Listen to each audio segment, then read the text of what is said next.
Hello, Year 5. Today in Geography, you are going to draw a map of your local area.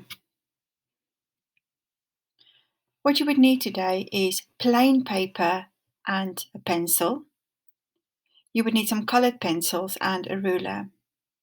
If you have a grid paper with you, you may use that as well, but I find that plain paper helps you to draw freely. You're going to draw a map of your local area. Now, first of all, let's define what local area means. It is where you live and you go to school. So, your street, your area, it might be far away from school, it might be near school, it might be near shops, it might be near a church, but it's the area where you live and you go to school. Now, a local map tells you what roads, shops, schools, churches, hospitals, sports facilities, parks, woodlands, interesting buildings, rivers, and streams are in your area.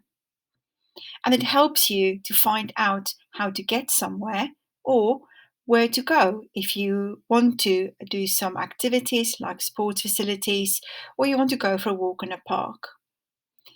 It also helps you to map a route. You can draw a line on how far you walk. But more of that in our next lesson when we're going to use our online mapping tools. So where are you going to start? If you don't have a garden or you cannot go for a walk, you can just look out your window and draw what you can see. You can draw your road and the houses in it. If you overlook a park, you can draw the park. If you overlook lots of shops, you can draw that.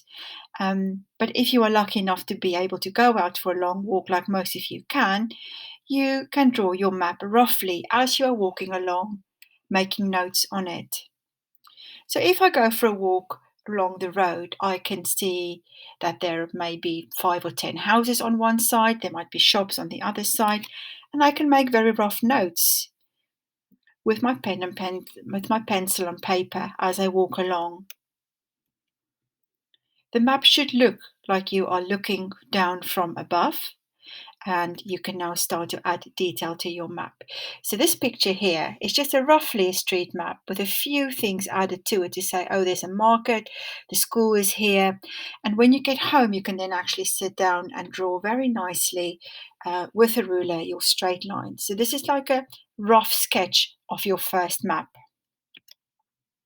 What would you need to include in your map? You should include names of roads or streets that you walk down or you can see where you live, the shops, buildings, parks, schools, churches, parking, rivers or streams, sports facilities, whatever is in your area. And your map might then start to look like that.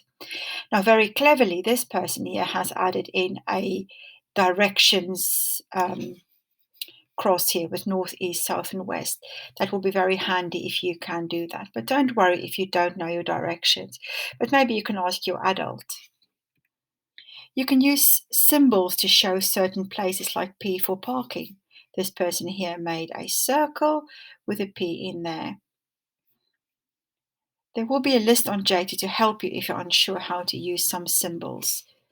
Now, the most important thing on a map is your key, that we can see what represents what. Because we're all going to have different keys, it will just be good to see what you think your building represents or your key represents. Okay, there's a few ideas here as well. Telephone, park, bus stop, traffic lights. A litter bin, oh, that's interesting. There should be much more of those around. Residential, retail, community, recreation. But on J2, there will be a whole list of things for you to include. Right, now your map is starting to look like something you can follow and explain to someone how to get somewhere.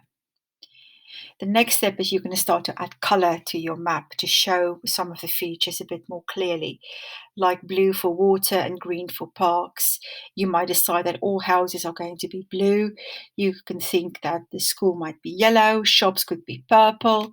You can also make a distinction in your shops that if it's a food shop, it might be like Tesco, it could be blue and orange for Sainsbury's, or you decide that all food shops might be one color, restaurants might be one color. It all depends on how much detail you are going to put into your map. But think carefully about that your colors really represent a map in true life.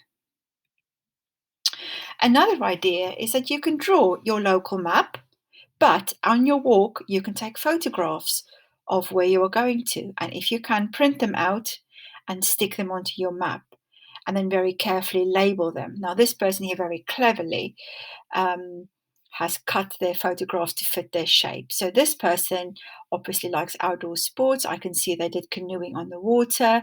They might have gone hiking in the hills here, but very clearly the roads are marked out there. There's a river or a stream here, and then the green represents the grasslands around the water. So really use your imagination um, of how you can represent your map. So your task today is to make a map of your street or your local area. You can can you write directions for someone around your map? That's a bit of a challenge. So if you want to tell your friend to come and visit you when we're allowed to, you can say, okay, walk down this street, turn right, past these houses, turn left, down that street, past the park, and then you'll get to my house. Please remember not to include your personal detail like your real address and your house number.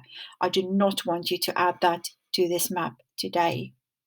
Just your local area. You can write your street name, but I do not want to see your specific house number on there. It's just to protect yourself. So on J2, you'll find a guide to map symbols you can use for your map. But remember to post your map on J2 by Monday, the 8th of February. I'm really looking forward to see your lovely maps, your creativity, and as much detail as you can put into your maps. I hope you enjoy this activity. Have fun. Bye for now.